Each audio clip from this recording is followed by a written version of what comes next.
We are talking about how climate and environmental breakdown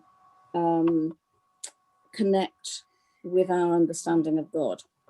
And of course, the other meaning in this title is that we come to a just theology, which is about the God of justice. Justice. It's clear that that people around this world suffering acutely, most acutely, from climate breakdown, mainly in the global south, have done almost nothing to cause it.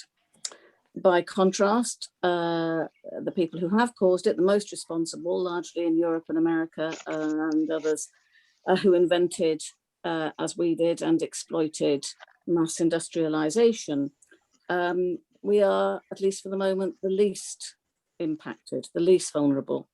So here is a clear issue of justice. We're going to move straight on to our speakers. I'm really delighted that Anthony Reddie and Ruth Harley and John Nightingale can be with us tonight. Sure, we're going to have a very lively debate. Please, as you're listening at any point in the time, please put brief comments or questions into the chat, either now or after the breakouts, so that they're there ready to, and I'll try and pick up as many as possible in the discussion that follows the breakouts. And if you have a particular question, if you have a question that is particularly for one of the panelists, please indicate that as well. That would help us. So I want to introduce John, and John, you'll need to unmute, please. John Nightingale is a friend of many of you here. He's worked in church and community settings in England and in Nigeria, latterly as Vicar of Rowley Regis. He currently chairs Jubilee Debt Campaign in Birmingham. Can I just remind people to mute, please? We have got some noises off. It'd be helpful if you could mute. Okay, thanks. And John is a tireless climate campaigner and a member of BACA. So John, over to you. Thank you very much, Marilyn. Well, each of us experiences the climate challenge through their own beliefs and life experience. And in my case, I should like to point to 4 theological themes. Now, the first theme is crisis, which indeed it is. A crisis as a point in time at which an immediate decision has to be made. And I was trying to think of what in my experience, or of those dear to me, was an example of a crisis. And let me tell you a story. I once went to a conference where each participant had been asked to bring one thing which said... Oh, John, your voice is gone. John, you've muted somehow. Can you unmute? Thanks. Sorry. We lost you there. Can you hear me? Yes, we can. Yeah. Have you heard anything of me? You need to go back about 2 or 3 sentences. Right. I should like to point to 4 theological themes. The first theme is crisis, a point in time at which an immediate decision has to be made. I was thinking in my own life of such an example, and let me tell you a story. I once, when I was about 40, went to a conference where each participant had been asked to bring one thing which said something important to them, about them. A colleague from another diocese brought a teddy bear. A man about 45, I thought that was a bit strange. He told how, as a small boy in February 1941, he was on a ship off the west coast of Ireland when it was bombed by an enemy plane and started to sink. The passengers were given 25 minutes to assemble by the lifeboats, and each could bring one thing with them. His was the teddy bear. I then amazed him by blurting out that I knew the name of the ship. It was the SS Anchises, for that was when my parents met. In the event, the passengers did what they were told, and eventually most of them survived.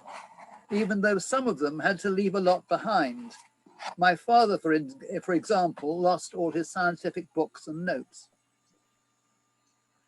Crises are a mark of the Judeo-Christian story. One of the questions at the Passover meal is, why are we eating unleavened bread? And the answer is, because our forefathers had to leave Egypt in haste.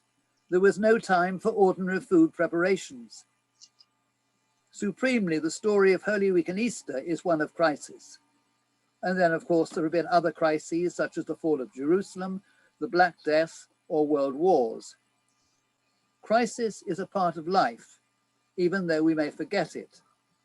And in a crisis, a response often needs to be prompt. The second theme I'd like to talk about is consciousness. I had a vivid impression when working in Nigeria in the 1970s, when I heard Christopher Kalade, the director of the Nigerian Broadcasting Corporation, quoting Taiha Dashada and his idea of the noosphere, that network of human communication, personal, literary, and electronic, which spans the globe. Such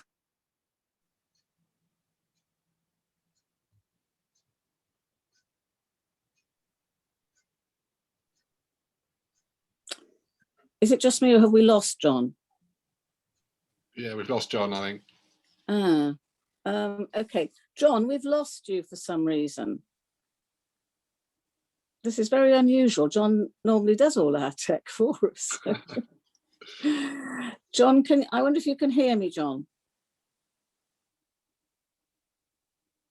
Okay. Okay, I'm going to put a message to John. I think the best thing to do here is to, okay, now I can't see him at all. Has John disappeared altogether now? He's disappeared. Can you hear me now? Ah, yes, John, yeah. we can, yeah. Okay. Sorry. Get going again, John, yeah? Right. My third theme is confession, not of sins, but of belief and values. The Roman Empire had an efficient system of communication, but its power was idolatrous and cruel and had to be challenged. For Christians, Jesus was Lord, not Caesar. They refused to sacrifice the Roman emperor and sometimes lost their lives as a result. Such a forthright stand was taken by a man who greatly impressed me, Bishop Ambrose Reeves. This was in the 1960s. He had been Bishop of Johannesburg until he was exiled by the then apartheid South African government. One of his actions, which had upset not only the government, but opinion widely within the white community, was that when he was asked to impose racial segregation on church schools, he had refused to cooperate and closed the schools. His critics accused him of being high-handed, insensitive, or just plain wrong. But he was undeterred. In his judgment, apartheid contradicted essential Christian teaching about human unity through Christ. This was a confessional issue on which there could be no compromise. The result was a respect from future African leaders, which helped the church there afterwards to bridge the racial divide.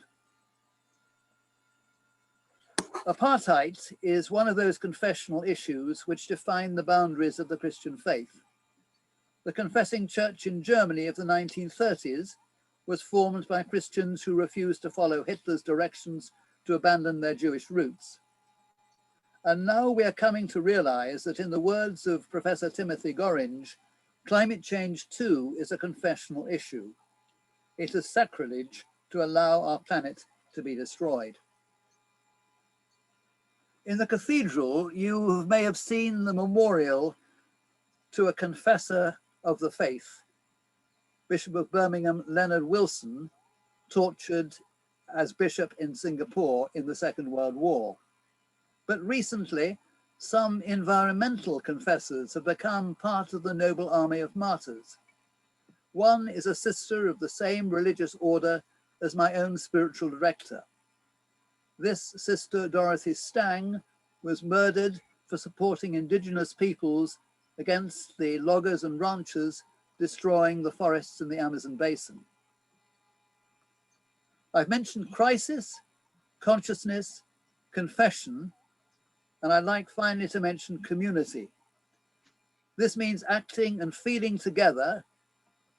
In the body of Christ, gifts and experience from all over the world can, with the help of Zoom and other things, be shared. However, a word of caution. If large numbers of people are going to cooperate in climate action or whatever, they need leaders to help steer the process.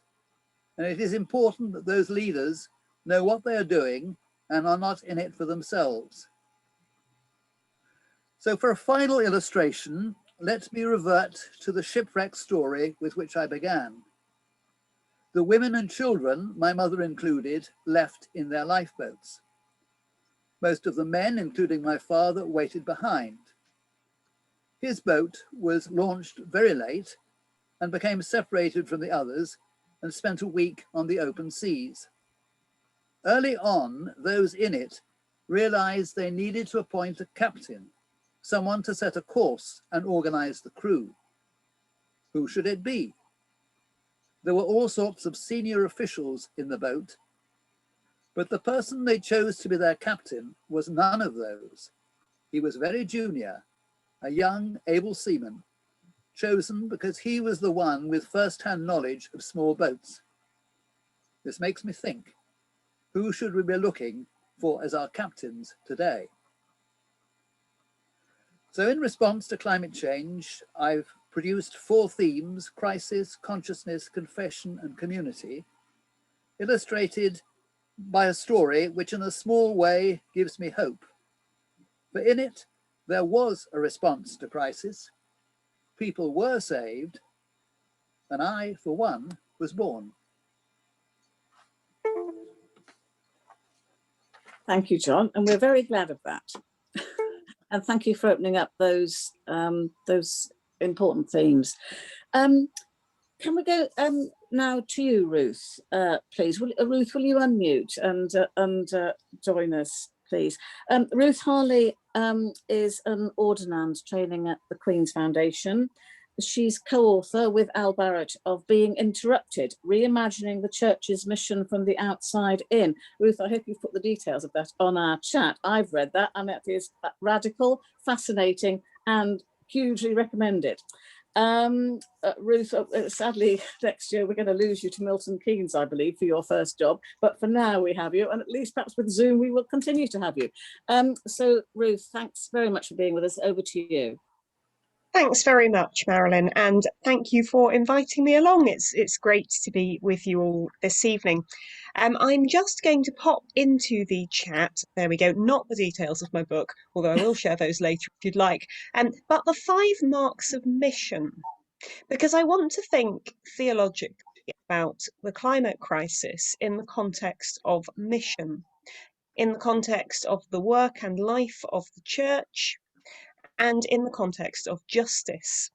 So the 5 marks of mission are there for you in the chat, just in case you didn't have them at the tips of your fingers already. The 5 marks of mission are something that are agreed by the churches of the Anglican Communion and have been adopted by some other denominations as well, as the hallmarks of mission to which the church is called. Proclaiming the good news, teaching, baptizing and nurturing new believers, responding to human need in loving service, transforming unjust structures in society, challenging violence and pursuing peace and reconciliation. And there, when these marks were developed in 1984, there they stopped. In 1990, the 5th mark was added, which is to strive to safeguard the integrity of creation and sustain and renew the life of the earth. And often, I think, in the life of the church, it is treated as a bit of an add-on. But I'd like us to think this evening about what happens if we turn these marks upside down. If we start with that 5th mark of safeguarding the integrity of creation, and use it to help us read something into the other 4 marks, and particularly mark number 4, transforming unjust structures in society. So Justice at its most basic level for Christians might be said to be something to do with loving your neighbour. Who is my neighbour? We all, I suspect, know a story that Jesus told in response to that question. But who is my neighbour? And perhaps, what is my neighbour? I'd like to suggest that, as well as my neighbours extending to those humans who are already suffering the impact of climate change and the very unjust distribution of that impact, my neighbour includes my other than human neighbour. If the planet is my neighbour, if the environment is my neighbour, then how do I love my neighbour justly in a climate crisis? And linked in with Mark 4, always, I think, really, is Mark 3 of responding to need. But why, you may be wondering, am I here talking about the climate crisis when I have, as Marilyn said, written a book, here it is, which is mainly based around structures of race, class, and gender. But we do talk in the book as well about the climate and about the relationship between humans and other than human creation. And that's because those relationships are very tied up, I think. Really, what we're talking about here is justice, and what we're identifying are some fault lines and some hierarchies which are an impediment to justice. We're identifying those fault lines and those hierarchies in terms of race, class, and gender, and then we're also identifying a fault line and a hierarchy between humans and our other than human neighbours. These are all bound up together, and they are all questions to do with power. Who has the power in this situation? Our attitudes to the environment, and when I say us here, I need to be careful who I define, those of us in those countries which have most contributed to the current climate situation, our attitudes to the environment often reflect the kinds of hierarchies that are expressed in dynamics of race, class, and gender. Our attitudes to the environment are very often underpinned by colonialism, which brings with it the idea that resources and even people are there for us to conquer and to use, or more benevolently, to discover, but still the hierarchical dynamic of ownership. Our attitudes to the environment often reflect something deeply capitalist, something acquisitive, something about acquiring and owning and controlling. And our attitudes to the environment are often deeply patriarchal. Often our attitudes to the environment are thoroughly enmeshed in the idea that some people should have control over other people and over our other than human neighbours. And we need to challenge those hierarchical ideas theologically, as well as, I would say, politically, but we can maybe come to that later. We need to reframe how we talk about power when we talk about God, in order to reframe how we talk about power when we talk about our relationships of justice with our human and other than human neighbours. Which brings me back up the list of marks of mission to Marks 1 and 2. Mark 2 is about teaching the faith. Some of us here will have particular roles in teaching and preaching. All of us here have a responsibility for teaching at the very least ourselves and those with whom we are in conversation. And that theological understanding of ourselves as neighbours with our fellow creatures with whom we are interdependent and with whom we are radically dependent on God That theological teaching is really important for underpinning our attitudes to power, to hierarchy, and therefore to how that finds its outworking in the way that we treat the environment, the way that we approach it. Hopefully, a non-hierarchical understanding of power will help us to see ourselves as interdependent with our fellow creatures and with our environment. And hopefully, a non-hierarchical understanding of power will help us to move from a position of seeing ourselves either as the users of our environment, and many of us, I suspect, will have moved away from that, but it should help us to move beyond seeing ourselves as stewards of our environment. Stewardship is still a relationship of power. It's benevolent power, but really there's no such thing as benevolent, unequal power. And so finally, with that theological reframing, we come to Mark 1 of mission, the good news. Well, what is the good news in this climate crisis? And I think for me, the good news is that another way is possible. Another world is possible. A way which rejects subjugation or even stewardship in favour of acknowledging our mutual interdependence and creatureliness as part of creation and wholly dependent on God. So what does that mean for doing justice? I'd like to bring us back to the lines you will all know of doing justly, loving mercy, and walking humbly. Doing justly, I would suggest, entails viewing ourselves as interdependent and not in power over our environment and our other than human kin. Loving mercy, I would suggest, involves approaching the environment in which we live and the creatures with whom we share it, human and other than human, with genuine compassion.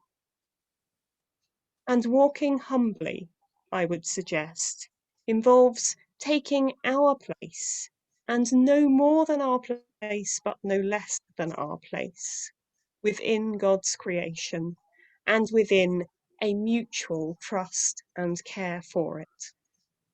Thank you. Thank you so much, Ruth, for a very challenging talk. Wonderful. Right, I'm sure that will provoke lots of questions for us all. Now we welcome Professor Anthony Reddie, who is Director of the Oxford Centre for Religion and Culture in Regent's Park College, Oxford, and is also, I love this title, Anthony, Extraordinary Professor with the University of South Africa. He is a leading Black theologian and the author of many books, including Is God Colourblind and Theologising Brexit. Anthony, it's great to have you with us. Over to you. Thank you. And like my previous two speakers, I'm honored to be here, and it's great to share with so many interested and passionate people who believe in the importance of our connection really between our Christian faith and climate justice. In 2002, James H. Cone, the Grand Patriarch of Black Liberation Theology, published an article entitled Theology's Great Sin, Silence in the Face of White Supremacy.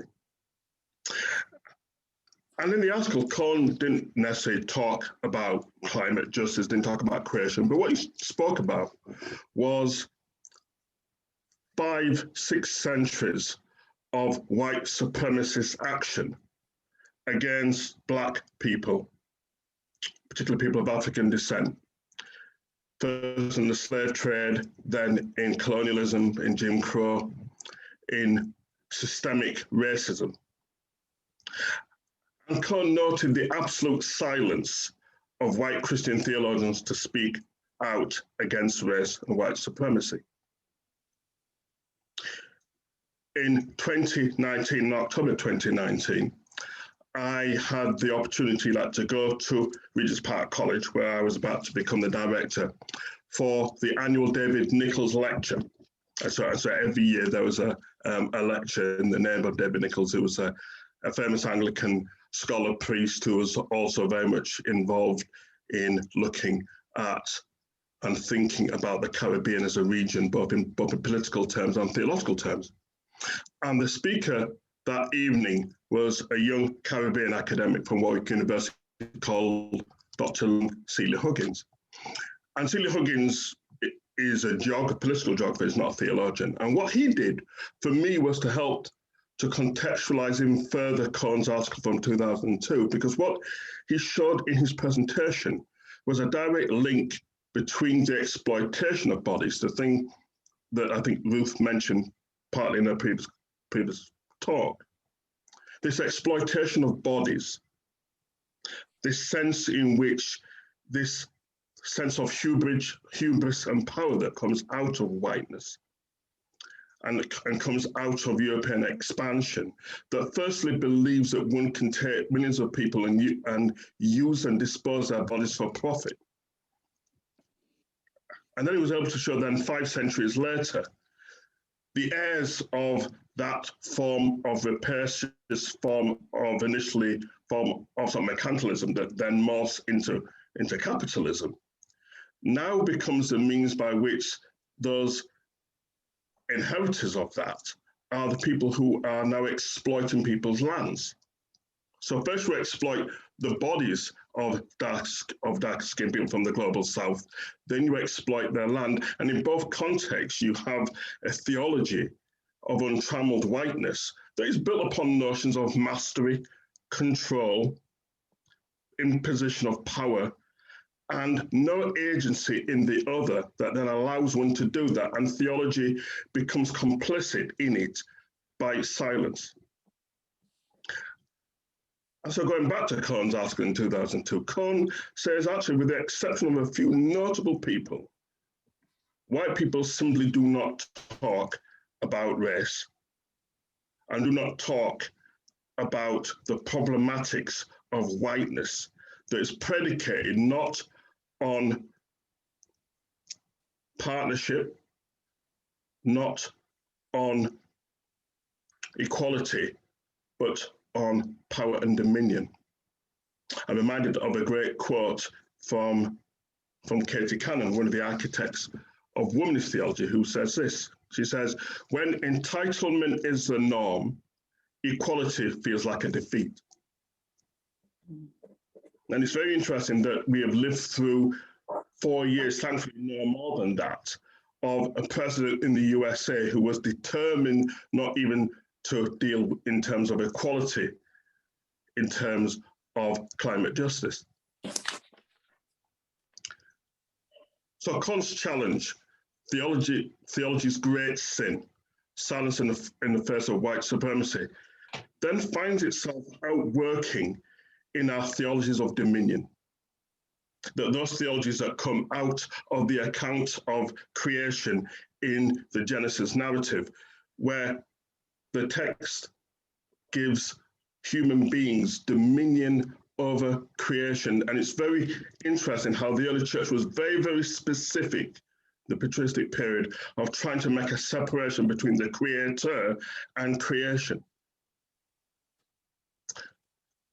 The problematics of that we have seen quite clearly is that once you have a theology of dominion put into the hands of people who already have a sense of hubris around their power to control others and to control resources, then leads us into the arrogance of somehow thinking ourselves to have a different relationship to God than the one that God has with the creation that God created, which we did not.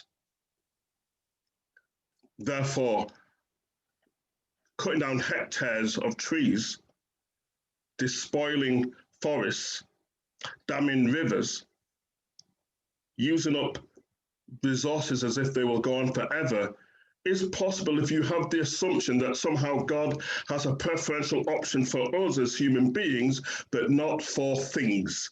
And even the word things itself says something about that hierarchy that Ruth was just speaking of. Which then brings me back again to James Cone, because part of the theologies of whiteness that never named itself was also the hubris of going to other people's lands, not only taking their lands, but also having the arrogance to tell them that their theologies and spiritualities that were much more in tune with creation, much more in tune with seeing God as embedded within creation. So long before Europeans came up with this notion of process theology that some of you may well be familiar with, long before Europeans came up with the idea that actually maybe God was not separate from creation, but God was embedded within creation. And therefore, maybe part of the way in which God limits God's self is not being outside and beyond, but locates God's self within the fabric of waves and sky and sun and moon and grass and growth and death of a planet.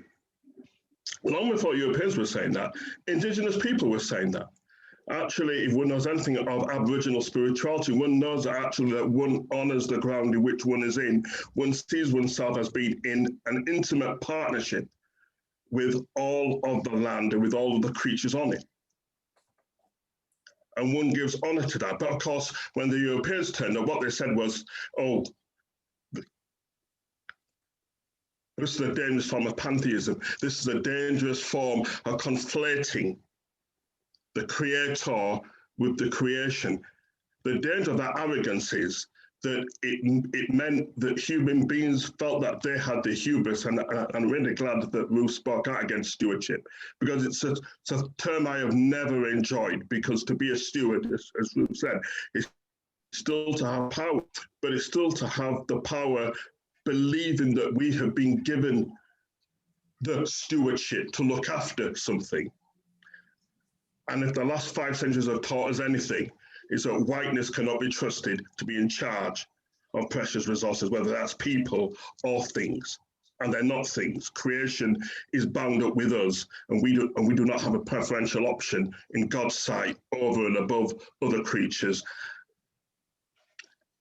and natural resources that are very much part of God's very self. Which therefore says to me that one of the things we have to do is we have to unthink our theology. It's interesting, it is still technically a heresy to locate God as being bound up, so bound up with creation that we almost in danger of worshiping creation. There are worse things in the world than worshipping creation. If we worship it, then actually we treat it better if we saw it as sacred. But yeah, actually, that is still a heresy. I still remember, just very, very quickly in passing, a documentary that was done at Queen's a number of years ago. I'm sure that the then principal, I think Peter Fisher, if he had known what a fly on the wall documentary would look like, he wouldn't have let the cameras anywhere near. But I do remember a young Anglican ordinand sat on the beach looking out at the sea and saying, actually, he didn't just see God in the waves, God was the waves. And they added another year to his training because he clearly could not be let out in parish with such heretical views.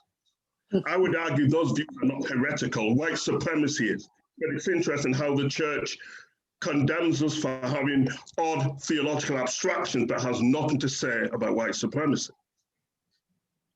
Therefore, my final words are this: I would encourage, in 2011, I commissioned a book when there was a book series called Cross-Cultural Theologies, and the book was called Another World is Possible. Another World is Possible, edited by Dwight Hopkins and Marjorie Lewis. And in the book, it is a collection of the religions and spiritualities of darker skinned people. That's the subtitle, Religions and Spiritualities of Darker Skinned People. And what is interesting, in a lot of the indigenous religious traditions that have been condemned by white Western theological orthodoxy, the common thread of many of them is a belief in the sacredness of creation. And it's sacred because God is so bound up in it that essentially one cannot make a differentiation between the two. So therefore, to exploit a forest is as much to exploit human beings. We could do worse than get rid of our Western hubris, our white Western hubris, and learn from the people we have spent years condemning as theological heretics, and learn from their religions and spiritualities that will remind us that this planet is not here for our delectation. We are embedded in it and we are partners with it. Thank you. Thank you so much, Anthony. Well, folks, I think there's a lot to chew over in what we've heard from these three friends tonight. Lots of radical, interesting, challenging stuff. Please, I think the way to tackle, we're not doing anything formal about breakouts. There's no facilitators. You're going to breakouts in a minute or so. For about 10 minutes, please, I think probably a way to approach it would be to consider each of the three talks you've heard and give a little bit of time to each of those maybe, but that of course is up to all of you. Please think about questions that you may want to ask or comments, and when you come back and put things in the chat for us to pick up, would invite you to think about any particular speaker that you want to address that to. At least at first, that might be helpful. But enjoy the breakouts. Yeah. Sorry, Marilyn. I found I'm on an older version of Zoom on my Mac, so I need somebody else to create the breakout rooms. Can John Nightingale do that? John Nightingale. Oh dear, John, are you there? John, can you unmute? Normally it is John that I am here. John, you're a speaker. But I would need burden. I would need to be a co-host because yes, I can do that. Yeah. Right. Okay. Can you do the breakouts then, John? Is that okay? I can try. So bear with us, everybody. Sorry, we didn't expect this little hitch. Neither did I. So you need about 13, I think. If you sorry? want 13 groups. 13 groups if we want to have 6 or 7 in each. But. Right. Well, the breakout option has not yet appeared on my screen. Have you made me co-host? Yeah. Well, then that's something more complicated then, I think. I don't think I can do that because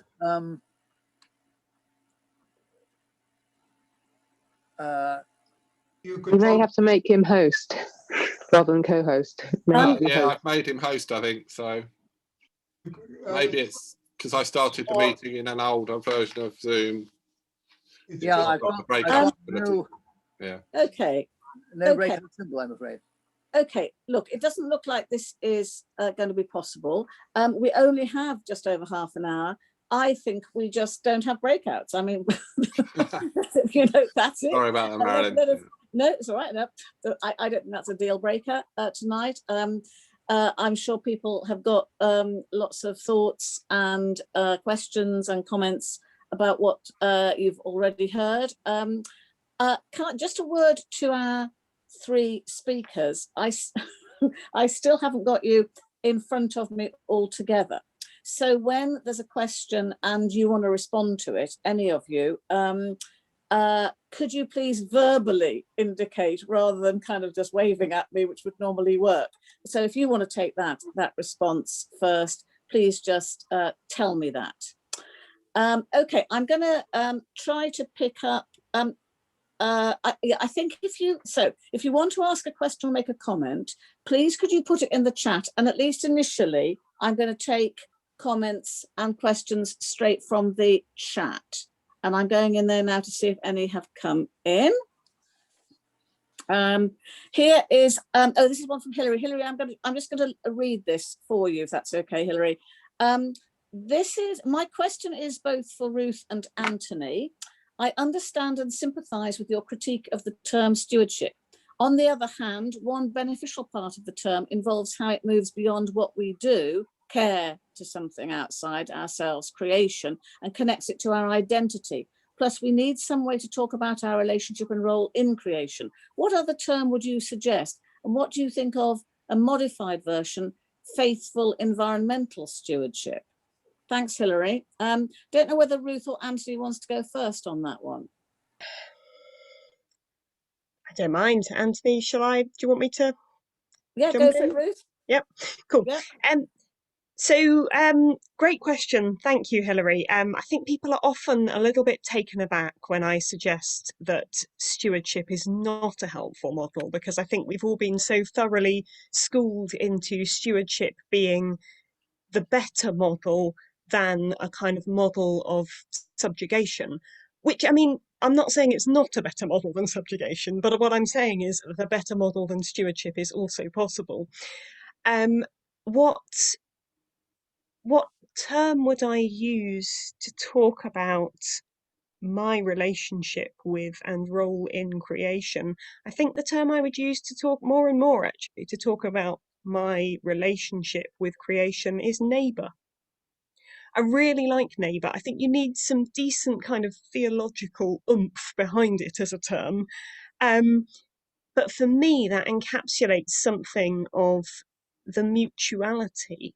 I think one of the problems for me with ideas of stewardship which emphasize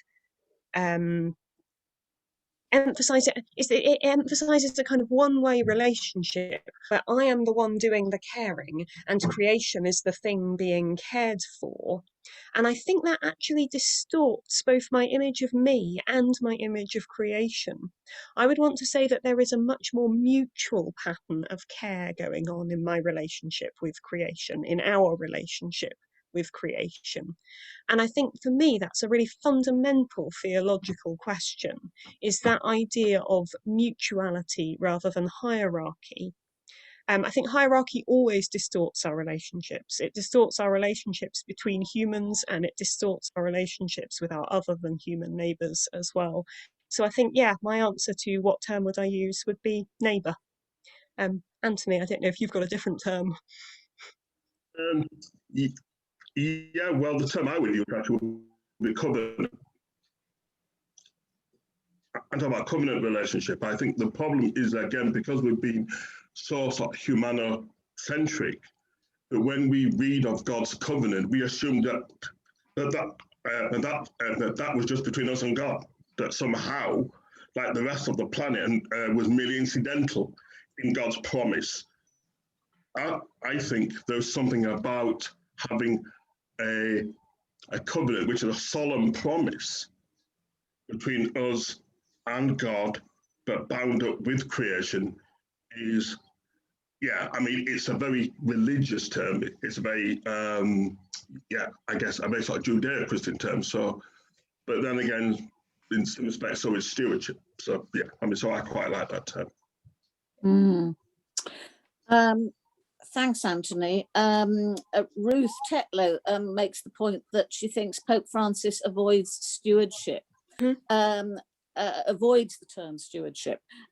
Do you, Ruth asks, do you like his approach to justice in our common home in Laudato Si? Anybody like to pick up on that one? John, do you have a view on Laudato Si? Yes, I do have a view. I think it's a very good document indeed, and but I can't give a very specific answer to that question. But could I just say something on my own account? I think my point about consciousness did not come across, and I think it's relevant. Oh yes, there's somebody's asking in the chat about that. Yes, okay. Can I just quickly do that and then come back to the thing? What I was trying to indicate was that the consciousness that we certainly as humans and some of the animals and dolphins and so on have is a development within the evolution of creation, which I would believe is something intended by God or revelatory of God or something like that. And that gives tremendous opportunities now, as for example, the way we can respond to COVID compared with how people responded to the Black Death. We can do so much more if we want to and choose to. But then let me just quickly say something about the notion of stewardship. Yes, I think it needs to be qualified, but the relationships are not entirely reciprocal. mean, okay, maybe relations between human beings can be black and white and so on, can be reciprocal, should be reciprocal. They have that capacity, even if they are not currently that way. But it's difficult to see quite how a relationship between ourselves and an albatross, for example, is reciprocal. Coleridge killed the albatross, but the albatross was not going to kill Coleridge. He got his own back though, didn't he, the albatross? Look what it did to the psyche of the sailor. Anthony, I'm feeling you might want to come back on that, do you, or Ruth? Maybe, or maybe not. Are you unmuted? Yes, sorry, no, we're both, you can't see us, we can see each other. We're both pulling a thoughtful face, Marilyn. I think... Sorry, I'm very incapacitated here. Not at all. I think I would slightly want to come back on that, actually. I don't really know anything about albatrosses, so I think I'll steer well clear of that as a metaphor. But yeah. I think one of the things I would really want to say is about this idea of care and who is caring for whom. I think there is a real risk in suggesting that humans care for our environment more than our environment cares for us. I'd want to say, actually, if anything, it's the other way round. I am deeply dependent on my environment. We all are deeply dependent on the trees that I can see from my window as I speak. We are deeply dependent on other creatures. And I think the mistake comes, of course, there is a particularity. John's right that there's a particularity in our relationships. I'm not the same as a tree. I'm not the same as an albatross. I'm also not the same as John or Marilyn or Anthony. We are all particular creatures. But I think where I would perhaps slightly differ from John is I would want to say that that difference is not a hierarchical difference. It's not that kind of a difference. It's a particularity within a mutuality, I think, is what I would want to say there. That's interesting. Yeah. That's interesting. Just picking up something that strikes me that reverberates a little bit from something that's said in the chat about language here. What are your views on the term Anthropocene? Does that, do you have a reaction to that description that science is using now, and how that feeds into theological language or debate?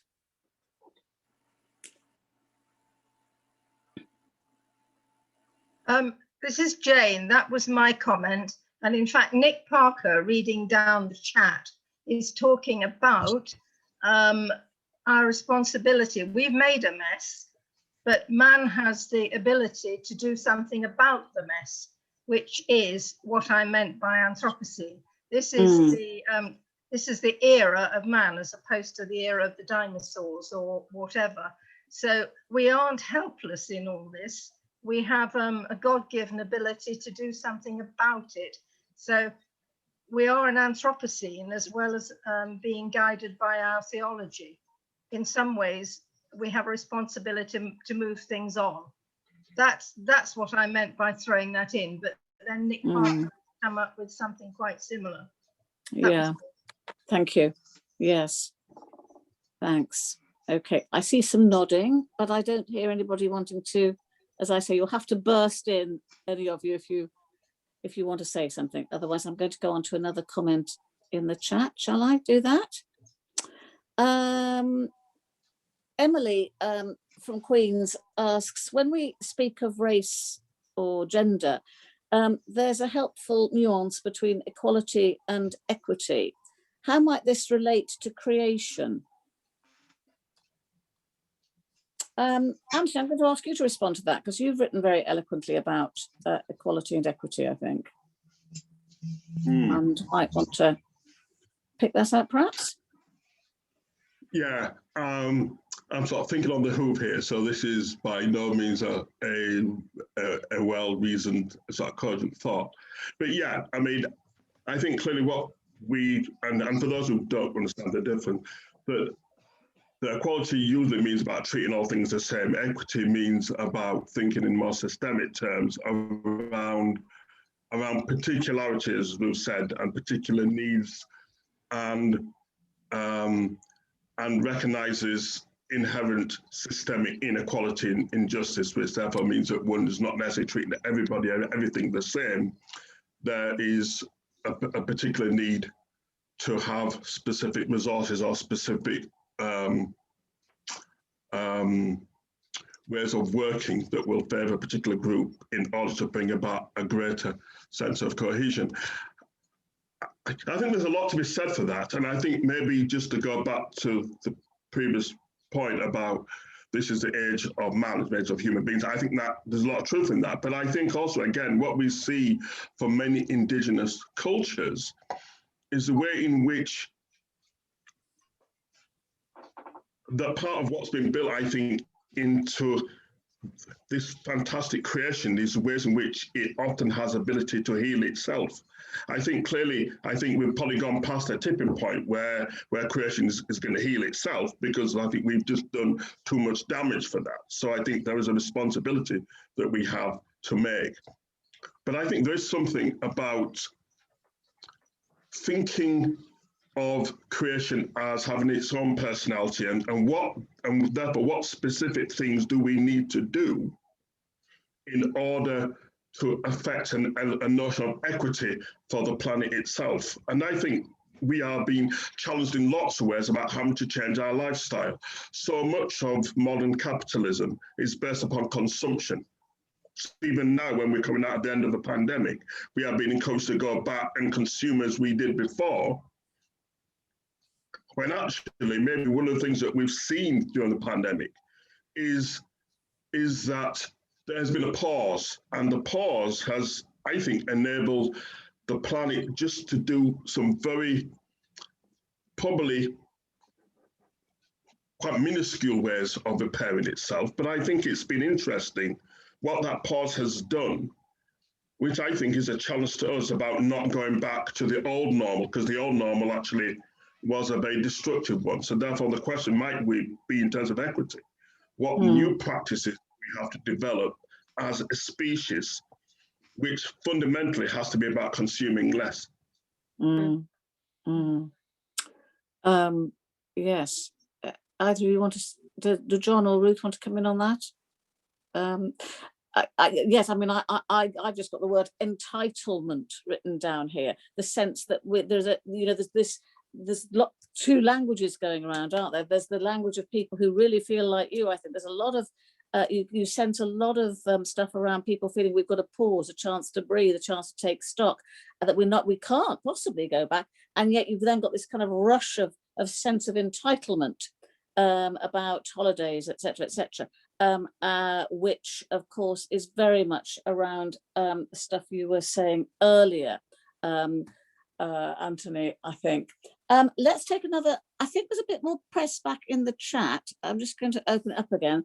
There's a bit more pushback in the chat about science here. Have we just returning on to Nick Parker, who says, I agree that repentance and humility are vital in our response, but does your approach allow room for scientific discovery, innovation, and even manipulation of our environment, which might well be necessary to reach our climate goals?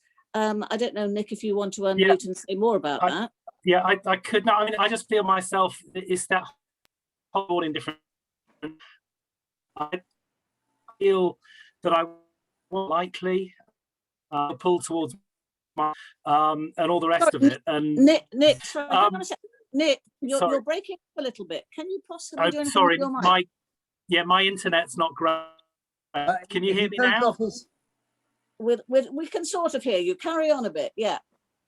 I want to live lightly, and I want to ride my bicycle less meat, and try and cut down on.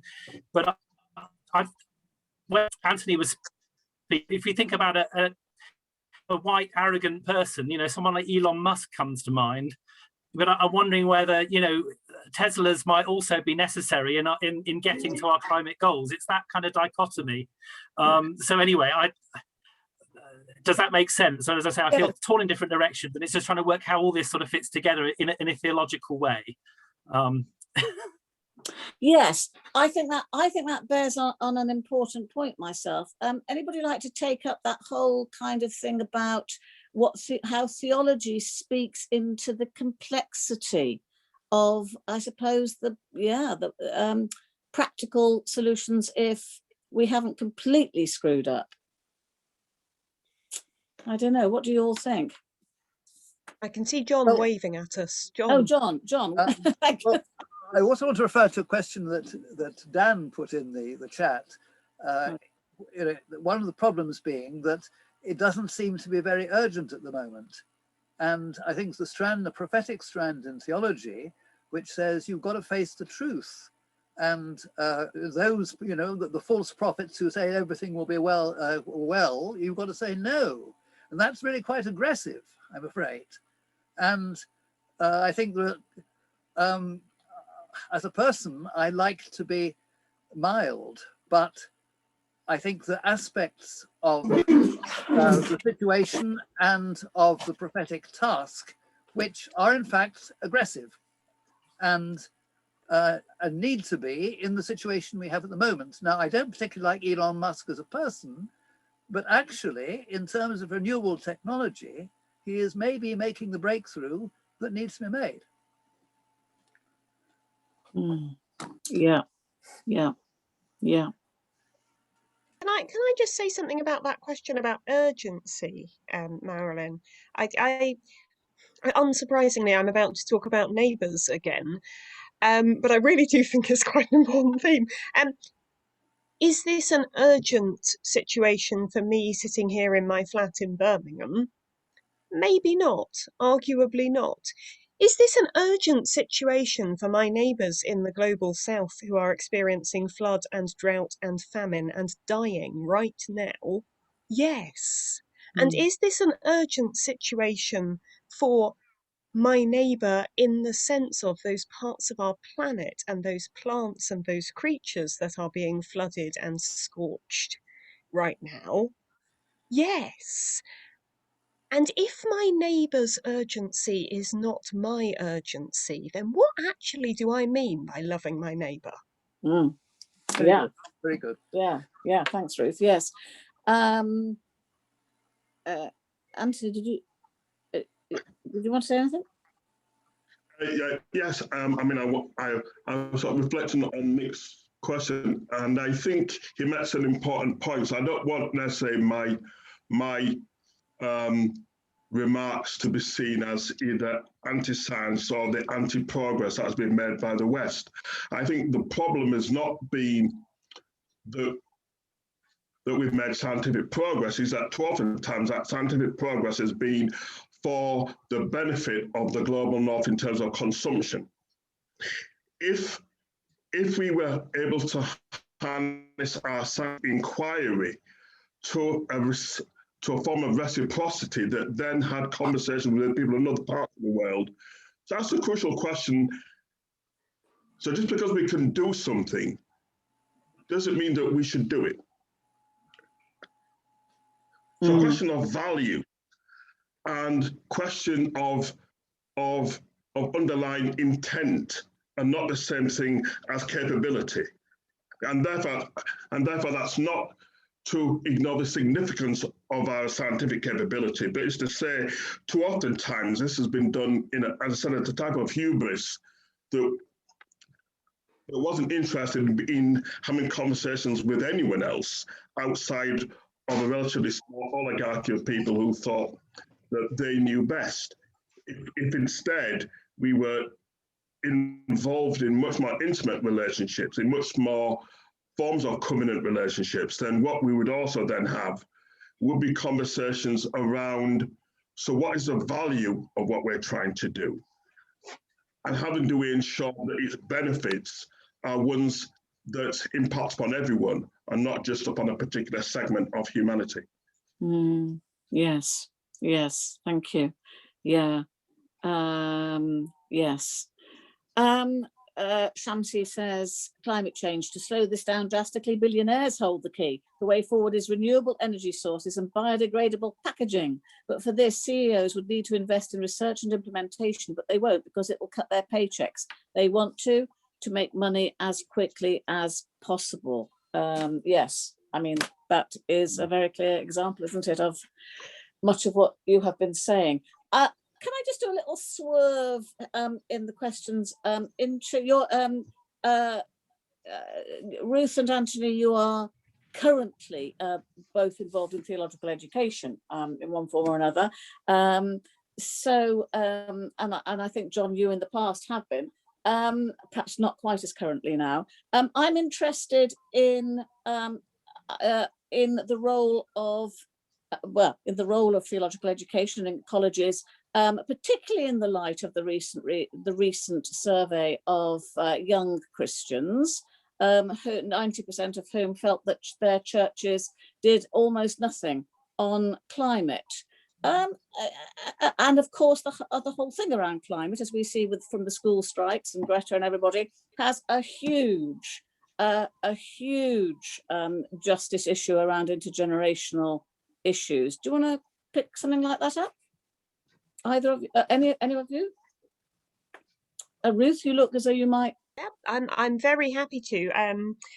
I mean, one of the other areas of sort of hierarchy that we speak about in Being Interrupted is the relationship between adults and children and the enormous amount of privileging of adult viewpoints that goes on in our society. And for me, that and environmental issues are really closely linked. Probably the most powerful theological conversations I've ever had about climate have come from and with children. In fact, my first ever conversation really about eco-theology came when I was a very young and very naive children's worker. And I was doing some sort of a session on the passage where Jesus says that God cares for every sparrow, and are not you worth so much more than these? And I got that far and no further because an 8-year-old who I had never met until that morning, she was somebody's granddaughter to church, just interrupted me and said, "That's not true. We're not worth more than sparrows." And I was completely theologically stumped, frankly. So I think one of the things about theological education is we need to be viewing it less as a one-way process. We who are adults need to be open to learning from our young people about this, and need to be open to challenge and open to having our worldview interrupted and disrupted and reshaped by our young people who see this so much sharper relief than we do. I mean, that challenge to power at the UN from Greta in 3 words, really. Yeah. How dare you? I mean, that says it all, really. Yeah, Anthony, you're nodding vigorously. Yeah, I mean, I think one of the things I love about Ruth and Al's books, let me highlight the book because it's a fantastic book that I was honoured to endorse, is the way in which they are offering, I think, us a very, very selfless and a powerless form of mission. And by that I mean that actually it's the ability of the church to listen to what other people have to offer and not to presume that God's revelation is something that's bound up in a box marked church that we control and give to other people as a gift. But actually God is already in the world, already revealing God's self. And I think someone like Greta is as much, if not more of a prophet than anything that the church has produced in the last 20 odd years or so. And therefore I think what is key to theological education is that we have to change the mode by which we are training people to work for the church, not simply to try and bolster up a dying edifice. That if I think of Methodism, like we're throwing so much money into evangelism and growth. Now, of course, I mean, how can you not like evangelism and growth? It's a bit like not liking children and apple pie. These are things that everyone likes, of course we do. But I guess the key question for myself is, what are we growing for? Are we growing simply to preserve a static form of Christendom? that obviously John spoke of blessed memory, that was very, very critical of the way in which that was bound up with empire and colonialism? Or is it saying actually what our mission should be is to be a gift to the world as God always enabled us to be, or want us to be, that is not worried about our own self-interest and our existence, but actually is worried about the things that matter to people? And it's no coincidence that Greta's caught the zeitgeist of the moment, because that's the thing that is worrying a generation of people who will have to live with this when most of us in this room are long gone. Yes, some comments in the chat are now reflecting that. Thanks, Anthony. I'm just going to quickly turn to John, because John, like me, is at this sort of end of the age range where we can speak about intergenerational stuff, whereas grandparents now, I think I'm trying to find you, John, to look at you. I can't quite see you. I don't know whether you want to come in, John, about that kind of anguished feeling that we have. We've spoken of it, you know, as grandparents. This gives this terrifically personal, painful kind of slant on this whole issue. That's absolutely true, Marion, and I completely agree with you there. But I'd like to add another thing as well. I think that people of my age, coming 80, have a tremendous great debt of gratitude to young people. I mean, all those people who've given up their socializing time at university, the best years of their life, and they've got student debt and etc., etc., etc., and all these risks which my generation have not had. They're making a sacrifice, and I think one of the things the church really can do is to commend people who are, whether they like it or not, doing the work of God and making a sacrifice. Yeah. I'm going to take one last question here, which is an interesting and very specific question, I think, from Laurie. Let me just get the wording right here. He makes the point. He makes this point. Sorry, this could be controversial, but possibly we could build or repair less churches. We have not talked about the kind of, you know, the kind of theological implications of what do we actually do about our buildings. And I know that's kind of, in a way it's a bit boring, but in a way it's not, is it? It's so fundamental to this issue in some ways. What, anybody want to just have a quick go at that in the last minute or two? What do we do about our relationship with stuff? Anybody have a view of that? I guess, go on then, I'll go for it. I guess, yeah, great question, Laurie. For me, I'm back to neighbours again, I'm afraid. I have yet to sit through a PCC meeting in which discussions of buildings start from the impact on our neighbours, either human or not human, frankly. It always starts with the impact on us as a church of the decisions we are making about our buildings and about our money. Money is a huge question here, I think, which we probably haven't. Absolutely. And about our property and about all those things. And I think just imagine the difference it would make if every time property or money was on your church meeting agenda, the first question anyone asked was, what would be most beneficial to our neighbours, human and other than human? Thanks, Ruth. It is time to stop, and that is great. I'm just scribbling that down because I'm hardly ever on a PCC, but I am again for my sins at the moment, and I'm going to ask that. I'm going to absolutely have that on the agenda, top of it next time we have a PCC meeting. Okay, that's wonderful. We've got just a minute or two left. I want to just remind everybody here that we have got 2 more sessions in this series, but please take note they are on Wednesdays, not Thursdays. So the next one is next Wednesday, the 5th of May, when Sheena Heaton and John Hayward will be exploring what might be holding churches back from doing something about climate and environmental issues and justice, suggesting ways to raise awareness particularly in relation to what do we do about COP26? What do we do about seeing climate as a mission objective and not just something we have to do? And on Wednesday, the 12th of May, we have other friends who will be looking at eco-church and actually hearing from Paul Brasher, who is in charge of our Malawi partnership here in Birmingham. So we'll be broadening out the discussion more globally. So that's what's coming up. Thank you to everybody for being here tonight. It's wonderful to see you all. Thanks for all the comments and thoughtful questions in the chat. And of course, a particular thank you to Ruth, to Anthony and to John for your work in preparing such wonderful talks and for being so, rich and challenging in everything you've said. We're all going to give you great big, well, you can always unmute and clap. Anyway, in whatever way you want to do it, please thank our speakers.